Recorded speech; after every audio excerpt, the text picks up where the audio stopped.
Hare Krishna, Krishna Krishna, Hare Hare, Hare Ram, Ram Ram, Hare Hare. Hare Krishna, Krishna Krishna, Hare Hare, Hare Ram, Ram Ram, Hare Hare. Hare Krishna, Krishna Krishna, Hare Hare, Hare Ram, Ram Ram, Hare. We are reading Bhagwat Geeta as it is by His Divine Grace A.C. Bhaktivedanta Swami Prabhupada, founder Acharya of the International Society for Krishna Consciousness. We are on chapter 3, text 12. Yeah. In charge of the various necessities of life, the demigods, being satisfied by the performance of yajna, will supply all necessities to you. But he who enjoys such gifts without offering them to the demigods in return is certainly a thief. Let's read the purport. The demigods are authorized supplying agents on behalf of the Supreme Personality of Godhead Vishnu. Therefore, they must be satisfied by the performance of prescribed yajna. In the Vedas, there are different kinds of yajnas prescribed for different kinds of demigods, but all are ultimately offered to the Supreme Personality of Godhead. For one who cannot understand what the personality of Godhead is, sacrifice to the demigods is recommended. According to the different material qualities of the persons concerned, different types of yagnas are recommended in the Vedas. Worship of different demigods is also on the basis, namely, according to different qualities. For example, the meat eaters, the meat eaters are recommended to worship the goddess Kali, the ghastly form of material nature, and before the goddess, the sacrifice of animals is recommended. But for those who are in the mode of goodness, the transcendental worship of Vishnu is recommended. But ultimately, all yagnas are meant for the gradual promotion to the transcendental position. For ordinary men, at least 5 yagnas known as Pancha Mahayagna are necessary. One should know, however, that all the necessities of life that the human society requires are supplied by the demigods who are agent of the Lord. No one can manufacture anything. Take, for example, all the eatables of human society. These eatables include grains, fruits, vegetables, milk, sugar, etc. for the persons in the mode of goodness, and also eatables for non-vegetarians like meats, none of which can be manufactured by men. Yeah. Then again, take for example heat, light, water, air, etc., which are also necessities of life. None of them can be manufactured by the human society. Without the Supreme Lord, there can be no profuse sunlight, moonlight, rainfall, breeze, etc., without which no one can live. Obviously, our life is dependent on supplies from the Lord. Even for our manufacturing enterprises, we require so many raw materials like metal, sulfur, mercury, manganese, and so many essentials, all of which are supplied by the agents of the Lord, with the purpose that we should make proper use of them to keep ourselves fit and healthy for the purpose of self realization, leading to the ultimate goal of life, namely liberation from the material struggle for existence. This aim of life is attained by performance of yajna. If we forget the purpose of human life and simply take supplies from the agents of the Lord for sense gratification and become more and more entangled in material existence, which is not the purpose of creation, certainly we become thieves, and therefore we are not punished by the laws of material nature. As society of thieves can never be happy because they have no aim in life. sorry, a society of, okay, oh, a society of thieves can never be happy because they have no aim in life. The gross materialist thieves have no ultimate goal of life. They are simply directed to sense gratification, nor do they have knowledge of how to perform yagna. Hmm. Lord Chaitanya, however, inaugurated the easiest performance of yagna, namely the Sankirtan yagna, which can be performed by anyone in the world who accepts the principle of Krishna consciousness. Let's move to text 13.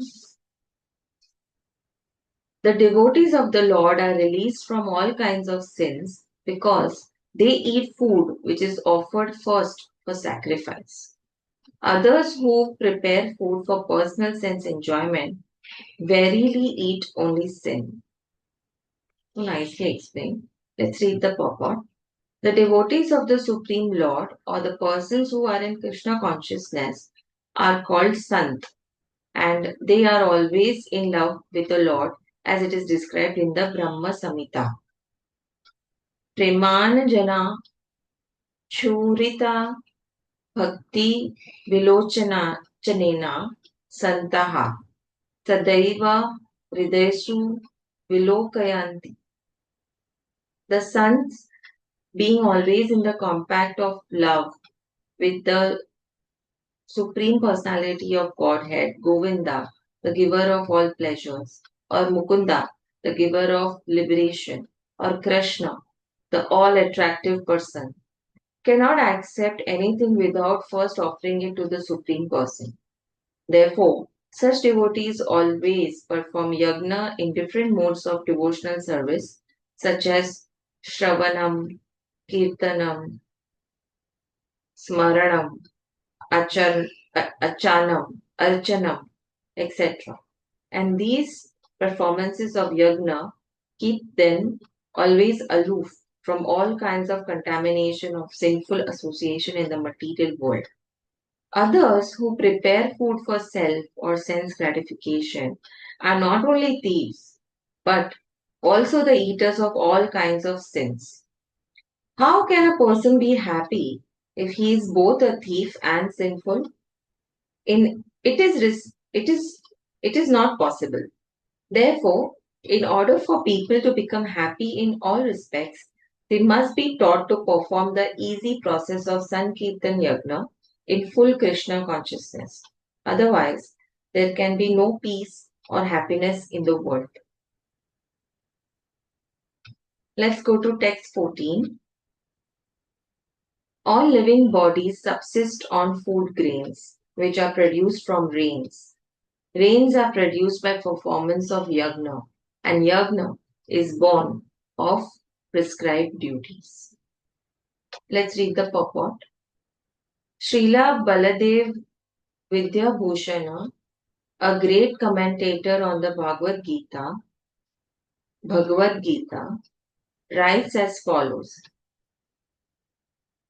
So it is some Sanskrit that they have written, and let's read the meaning. The Supreme Lord, who is known as the Purusha, or the personal beneficiary of all sacrifices, is the master of all the demigods who serve him as the different limbs of the body serve the whole. Correct. Demigods like Indra, Chandra, and Varun are appointed officers who manage material affairs, and the Vedas direct sacrifices to satisfy these demigods so that they may be pleased to supply air, light, and water sufficiently to produce food grains. When Lord Krishna is worshipped, the demigods who are different limbs of the Lord are also automatically worshipped. Therefore, there is no separate need to worship the demigods. For this reason, the devotees of the Lord who are in Krishna consciousness offer food to Krishna and then eat, a process which consciousness of a process which nourishes the body spiritually. By such action, not only are past sinful reactions in the body vanquished, but the body becomes immunized to all contamination of material nature. When there is an epidemic disease, an antiseptic vaccine protects a person from the attack of such an epidemic. Similarly, food offered to Lord Vishnu and then taken by us makes us sufficiently resistant to material affection, and one who is accustomed to this practice is called a devotee of the Lord. We should, whatever we consume, we should first offer it to Lord and thank Him for giving us this experience. So then it will not contaminate us. Therefore, a person in Krishna consciousness who eats only food offered to Krishna can counteract all reactions of past material infections, which are impediments to the progress of self realization. So meaningful this statement is. Let me just read it again.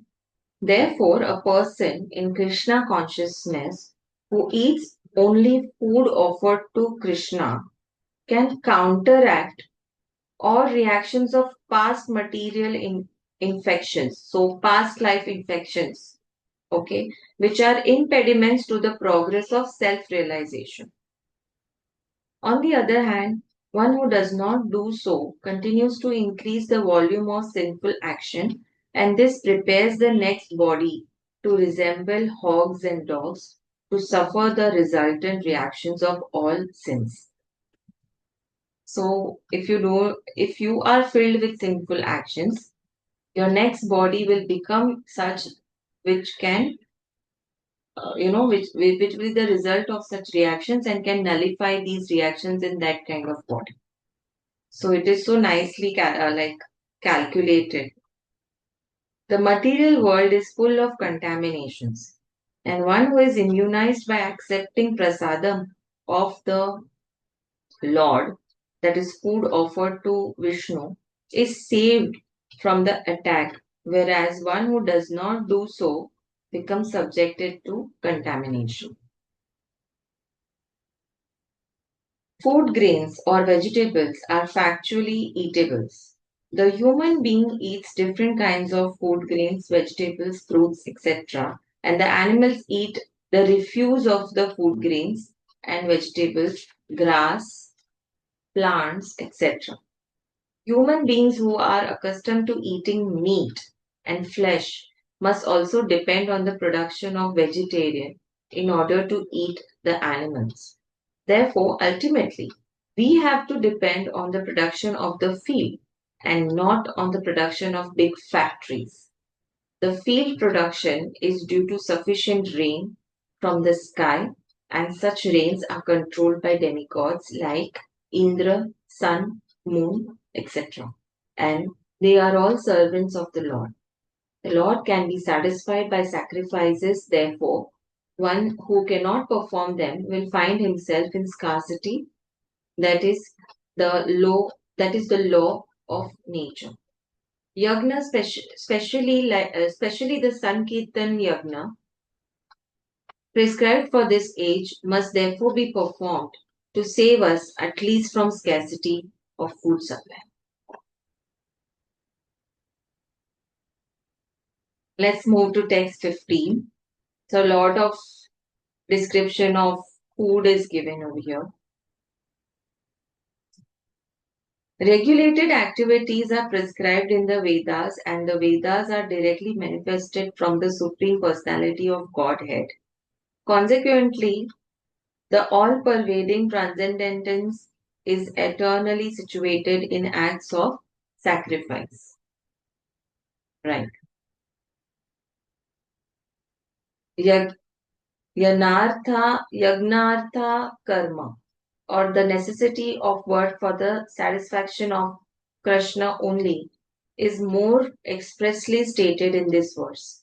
If we have to work for the satisfaction of Yagna Purusha, the Vishnu, then we must find out the direction of work in Brahman or the transcendental Vedas.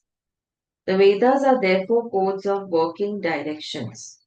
Anything performed without the direction of Vedas is called Vikarma or unauthorized or sinful work. Therefore, one should always take direction from the Vedas to be saved from the reaction of the work. As one has to work in ordinary life by the direction of the state, one similarly has to work under direction of supreme state of the Lord. Such directions in the Vedas are directly manifested from the breathing of the Supreme Personality of Godhead. It is said, Asya Mahato Bhutasya, Bhutasya Nishwasitam Etad Yad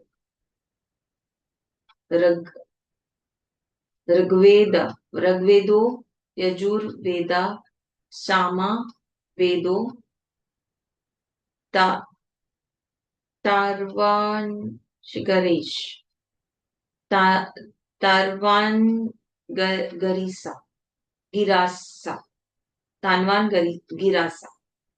The four Vedas, namely the Rig Veda, Yajur Veda, Sam Veda, and Atharva Veda, are all emanations from the breathing of the great personality of Godhead. The Lord, being omnipotent, can speak by breathing air, or, as it is confirmed by the Brahma Samhita, the Lord has the omnipotence to perform through each of his senses the actions of all other senses. In other words, the Lord can speak through his breathing, and he can impregnate by his eyes. In fact, it is said that he glanced over material nature and thus fathered all living entities. After creating or impregnating the conditioned souls into the womb of material nature, he gave his directions in the Vedic wisdom as to how such conditioned souls can return home back to Godhead. We should always remember that the conditioned souls in material nature are all eager for material enjoyment, but the Vedic directions are so made that one can satisfy one's perverted desires, then return to Godhead, having finished his so called enjoyment. It is a chance for the conditioned souls to attain liberation, and therefore the conditioned souls must try to follow the process of yajna by becoming Krishna conscious. Even those who have not followed the Vedic injunctions may adopt the principles of Krishna consciousness, and that will take the place of performance of Vedic yajna or karma. Wow. Let's read text 16. It's a little heavy. Let's read text 16. My dear Arjun, one who does not follow in human life the cycle of sacrifice thus established by the Vedas certainly leads a life full of sin. Living only for satisfaction of senses, such a person lives in vain. Right? Let's read the purport. The Mammonist philosophy of work very hard and enjoy sense gratification is condemned herein by the Lord. Therefore, for those who want to enjoy this material world, the above mentioned cycle of performing yagnas is absolutely necessary.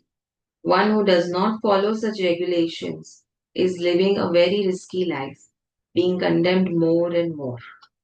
By nature's law, this human form of life is specifically meant for self-realization in either of the three ways, namely Karma Yoga, Jnana Yoga, or Bhakti Yoga. There is no necessity of rigidly following the performances of the prescribed yagna for the transcendentalists who are above vice and virtue. But those who are engaged in sense gratification require purification by the above mentioned cycle of yagna performances. So, remember they say that when you do kirtan, you will become pure, you will feel better. You feel better because all your senses purifies and the desires of sense gratification goes down because you're so happy already with the Sankirtan. So the need for anything else becomes less. Ultimately, we want to do sense gratification to feel happy. And if, like, I remember many people say that chocolate खा के भी वो मजा नहीं आ रहा है या अरे मिल के भी इतना कुछ खास नहीं लगा. सो जब ये सब कुछ खास नहीं लगने लगता है, so which means that you are you are not, by doing all these kind of things also, your senses are not feeling good, you are not feeling good from inside. So best thing to do is to do kirtan to feel more good inside, and then maybe you can also honor the sense gratification activities that you indulge in.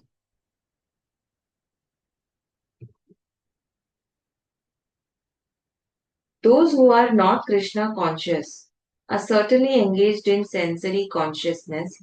Therefore, they need to execute pious work. The yagna system is planned in such a way that sensory conscious person may satisfy their desire without becoming entangled in the reaction of sense gratificatory work.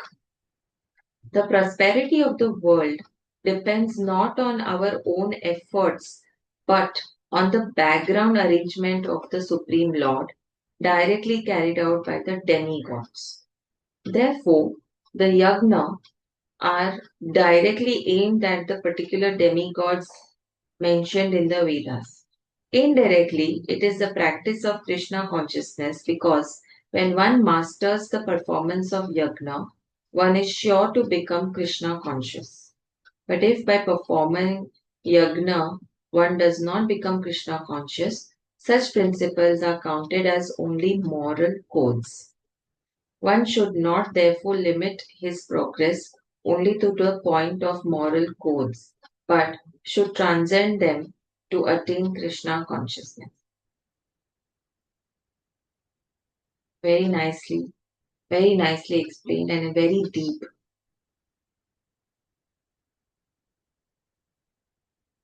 I think we can finish 17 and 18, and I think even 19. Let's finish 17 and 18. They are very small chapters. Text 17. But for one who takes pleasure in the self, whose human life is one of self realization, and who is satisfied in the self only, fully satiated, for him there is no duty. Let's read the purport.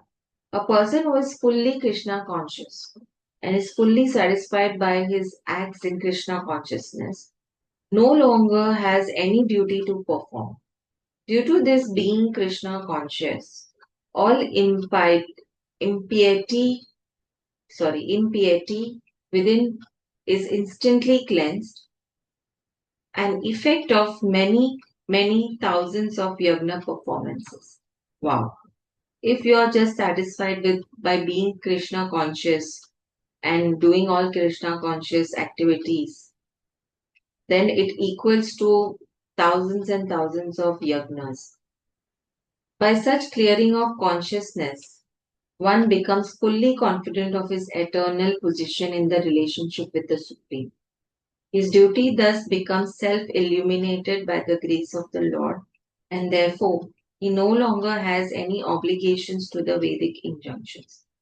Such a Krishna conscious person is no longer interested in material activities and no longer takes pleasure in material arrangements like wine, women, and similar infatuations. That's true. Let's go to text 18. A self realized man has no purpose to fulfill in the discharge of his prescribed duties, nor has he any reason not to perform such work, nor has he any need to depend on any other living being. जब need ही नहीं है तो we are eternally happy. Isn't that the goal? To be happy. Let's read the purport. A self realized man is no longer obliged to perform any prescribed duty except activities in Krishna consciousness. Krishna consciousness is not inactivity either, as will be explained in the following verses. A Krishna conscious man does not take shelter of any person, man or demigod. Whatever he does in Krishna consciousness is sufficient in the discharge of his obligation. Very beautifully provided. Let's end here with Hare Krishna Mahamantra and we'll start from text 19 tomorrow. Hare Krishna, Hare Krishna, Krishna Krishna, Hare Hare, Hare Ram, Ram Ram, Hare Hare. Hare Krishna, Hare Krishna, Krishna Krishna, Hare Hare, Hare Ram, Ram Ram, Hare Hare. Hare Krishna, Hare Krishna, Krishna Krishna, Hare Hare, Hare Ram, Ram Ram, Hare Hare. Hare Krishna, Krishna Krishna, Hare Hare, Hare Ram, Ram Ram, Hare. Hare Krishna, Krishna Krishna, Hare Hare, Hare Ram, Ram Ram, Hare. Hare Krishna.